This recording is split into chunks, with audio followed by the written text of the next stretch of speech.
Salut la compagnie, salut les artistes. Alors Sigma vient tout juste d'annoncer deux nouveaux objectifs. J'ai eu l'occasion de les prendre en main depuis quelques jours. Ils viennent compléter la gamme Contemporary de leur série DGDN pour hybride plein format. Ils nous proposent un 90 mm f2.8 ainsi qu'un 24 mm f2 DGDN. D'ailleurs, je suis en train d'utiliser ce 24 mm pour me filmer actuellement avec le Sony A7C. Et au niveau du diaph, je suis à f2, donc ça vous donne une petite idée de cet objectif. Donc désormais, on commence à avoir un peu de choix dans ce parc optique. Alors il y avait déjà un 24 mm mais à ouverture f3.5, donc je pense qu'ils l'ont revu complètement et maintenant il est beaucoup plus lumineux. Mais il y a aussi un 35 mm, un 45 mm, un 65 mm et maintenant le 90 mm. Ça c'est les focales fixes. Après ils ont aussi deux zooms en contemporaire. Donc maintenant dans cette gamme on a 5 focales fixes. Alors dans la série DGDN, pour ceux qui ne le savent pas, il y a 3 gammes, donc la gamme Art, la gamme Contemporary et la gamme Sport qui vient d'arriver avec le nouveau 150-600 mm.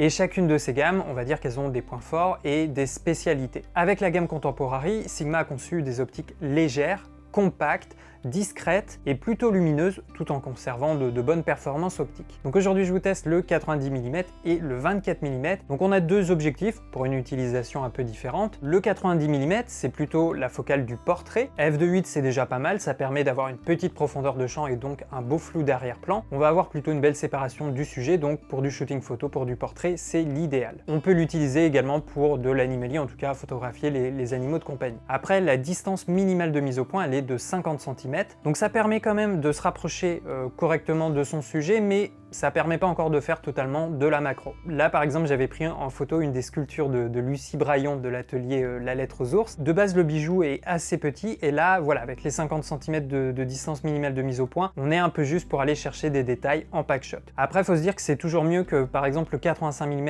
f1.8 de chez Sony en monture FE qui lui a une distance minimale de mise au point de 80 cm. En portrait ça permet quand même de se rapprocher suffisamment du sujet pour faire des valeurs assez serrées. Alors côté ergonomie, le 90 mm il pèse 295 grammes, c'est pas trop lourd et en même temps le matériau, la conception nous donne l'impression qu'on a quelque chose d'assez robuste. Donc ça aussi c'est important même sur des produits un peu plus entrée de gamme. Et ça c'est un peu la force de Sigma, je trouve, c'est qu'ils sont capables de faire une optique compacte sans pour autant faire une croix sur la qualité de fabrication. C'est une série qui est conçue pour les hybrides plein format. Tu vois que par exemple ça se combine très bien avec un A7 III, on a quelque chose de bien proportionné et qui reste quand même assez discret. Et c'est ça qui est pratique, c'est que tu pourrais avoir les 5 focales fixes de cette série directement dans ton sac à dos. Même quand tu veux partir léger avec ton sac le plus petit, eh bien tu pourrais sans problème mettre ces 5 focales, ça prendrait pas beaucoup de place. Et ça en temps normal ça serait pas possible avec des focales fixes de taille on va dire standard ou des zooms. Alors pour ceux qui se posent la question, oui tu peux très bien utiliser cet objectif sur un boîtier APS-C. Comme d'habitude il faudra juste prendre en compte le coefficient multiplicateur de focale. Donc par exemple le 90 mm sur un boîtier APS-C ça devient à peu près un 135 mm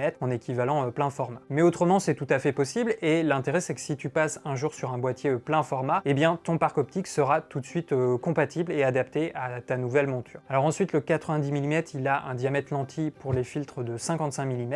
L'objectif est protégé au cul de la monture, on a un petit caoutchouc de protection. Ensuite on a deux bagues, une bague de diaph qui est crantée, elle est crantée au tiers de diaph, par contre il n'y a pas d'option pour la décliquer. Et puis tu as également une bague de mise au point, elle est plutôt agréable à manipuler, elle est assez large, elle est fluide et en même temps tu as une petite résistance pour avoir un point bien précis. Mon seul petit regret c'est pour la vidéo, pour ceux qui aiment bien la mise au point manuelle, là on est sur une commande électrique donc focus by wire et du coup pour faire des suivis ou des bascules de mise au point de manière manuelle c'est un petit peu plus compliqué. Après au niveau des commandes sur l'objectif ça va être là la différence par rapport à la gamme Art, là c'est vraiment très épuré, très simple, on a juste le clutch autofocus à mise au point manuelle. Alors au niveau de l'autofocus, aucun problème, en tout cas avec les boîtiers Sony. En photo c'est très réactif, c'est très rapide, les bascules de points sont immédiates, donc ça l'autofocus c'est toujours agréable sur les derniers hybrides Sony. Et puis je vous ai fait aussi un test en vidéo où je me rapproche petit à petit de la caméra à vitesse constante. Il suit plutôt bien pour une longue focale. Il y a juste au moment où je suis assez proche de la caméra sur la fin où il met un peu plus de temps à trouver le visage. En fait comme il n'y a pas la détection de l'œil en vidéo avec la 7 III, il est un tout petit peu plus lent à ce niveau-là. Et puis au niveau du 90 mm, on a une petite distorsion en coussinet.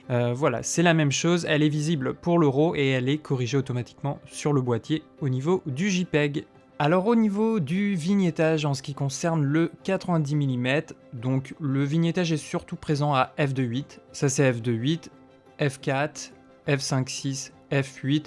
Donc tu vois, dès f4, le vignettage a bien diminué et il est surtout présent à f2.8. Après, ça peut se corriger assez facilement sur un logiciel de retouche. Alors je vous montre maintenant une petite comparaison au niveau du piqué pour le 90 mm. Là, on a f2.8 d'un côté et f4 de l'autre. Donc tu vois que le centre est pas mal.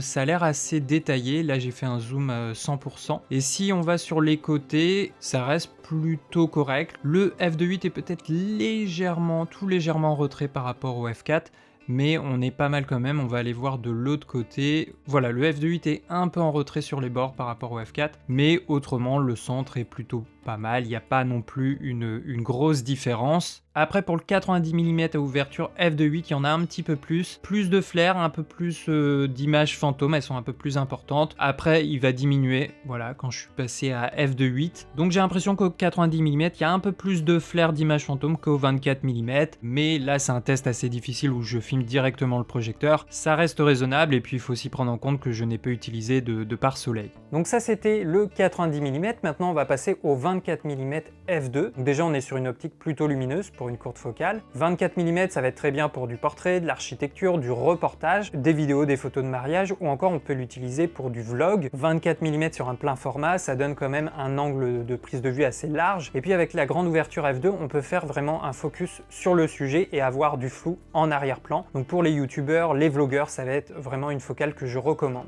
Alors la distance minimale de mise au point elle est de 24,5 cm. On n'est pas encore sur de la macro, mais ça permet quand même de se rapprocher pas mal d'un sujet et surtout de faire des compositions un petit peu originales. Et puis l'ouverture f2, ça permet vraiment d'avoir un beau flou en arrière-plan et de créer une séparation, voilà, entre le sujet et le flou. Ensuite, le diamètre filtre est de 62 mm, donc là il vous faudra peut-être des adaptateurs si vous avez plusieurs focales de cette série, comme ils n'ont pas des diamètres de filtre similaires. Autrement, l'ergonomie elle est très similaire à celle du 90 mm. On a une bague de diaph crantée et une bague de mise au point, et puis il y a aussi le clutch autofocus à mise au point manuel. Encore une fois, je vous ai testé l'autofocus, c'est comme pour le 90 mm avec des boîtiers Sony. Voilà, en photo c'est très rapide, des bascules de points vraiment très réactifs, il n'y a pas du tout d'effet tête chercheuse, donc c'est très agréable. Et puis je vous ai fait également le test en vidéo, là encore il n'y a pas de souci, c'est vraiment très efficace. Alors au niveau des distorsions pour le 24 mm, on a une petite distorsion en barillet. On peut l'observer pour le fichier RAW, elle est corrigée automatiquement dans le boîtier au niveau du JPEG. Pour le RAW, il faudra appliquer le profil de correction quand il sera disponible. Alors au niveau du vignettage pour le 24 mm, donc c'est la même chose à pleine ouverture à f2, il est un petit peu présent, et dès f2.8, tu vois, il diminue déjà énormément. Et puis ensuite, ça reste à peu près la même chose, donc en fait, c'est surtout à pleine ouverture f2 qu'il y a du vignettage, mais il reste assez discret, je trouve, pour une courte focale. À f2.8, on en a beaucoup moins. Et puis enfin, au niveau du piqué pour le 24 mm, je vous montre la comparaison. Donc là, on a f2 à gauche et f2.8 à droite. Les photos ont été prises avec la 7.3 et je vais même, tu vois, zoomer à 400% pour vraiment essayer d'aller voir le détail. On se met bien au centre. On remarque une légère différence entre le f2 et le f2.8.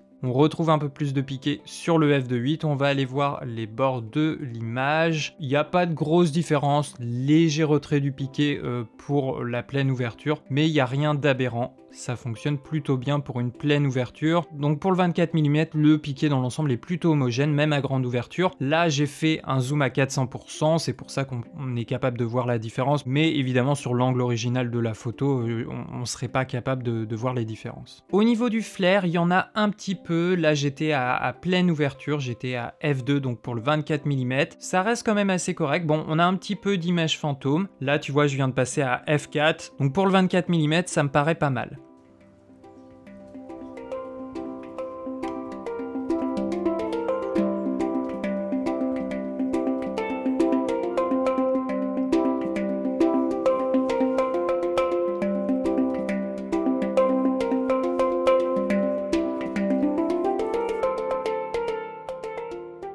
Alors au niveau du prix, ces deux objectifs de la gamme Contemporary, on les trouve aux alentours de 619 € et ils seront disponibles dès la fin septembre 2021. Donc je finis par vous donner mon avis sur ces deux objectifs. C'est un petit peu comme justement les autres optiques de cette gamme. En fait, ce qui est bien, c'est que Sigma propose vraiment plusieurs solutions pour vous équiper en objectif à un prix raisonnable, et surtout ils sont en train de refaire leur parc optique. Désormais, ils construisent des optiques qui sont vraiment adaptées et prévues pour les systèmes de boîtiers hybrides. Si vous voulez la performance performance optique, le meilleur piqué, une grande ouverture, je vous conseillerais plutôt la gamme Art. Maintenant, si le poids, le volume de l'objectif, c'est un facteur important dans votre activité, si vous voulez quelque chose de discret, quelque chose qui ne soit pas disproportionné par rapport à votre appareil photo, je vous conseillerais plutôt la gamme Contemporary. Il commence à avoir pas mal de choix au niveau des objectifs. L'ouverture max est un tout petit peu plus petite que celle de la gamme Art, mais ça reste quand même une série d'objectifs assez lumineux, et puis les performances optiques sont quand même plutôt bonnes. Pour du portrait, je vous conseille évidemment ce 90 mm,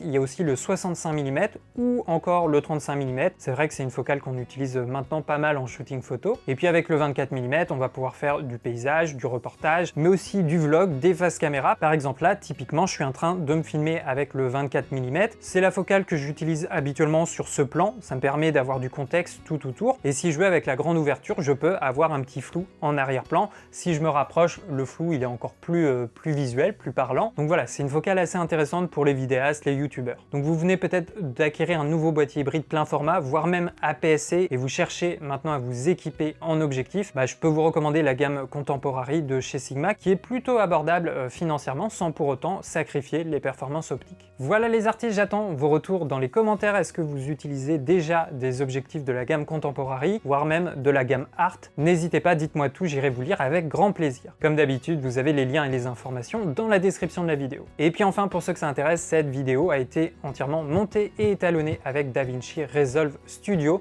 et la musique que j'utilise pour mes vidéos provient de la plateforme Artlist. Vous avez 2 mois offerts en passant par le lien en description. Allez, c'était Benjamin avec Derrière la caméra. Ciao les artistes!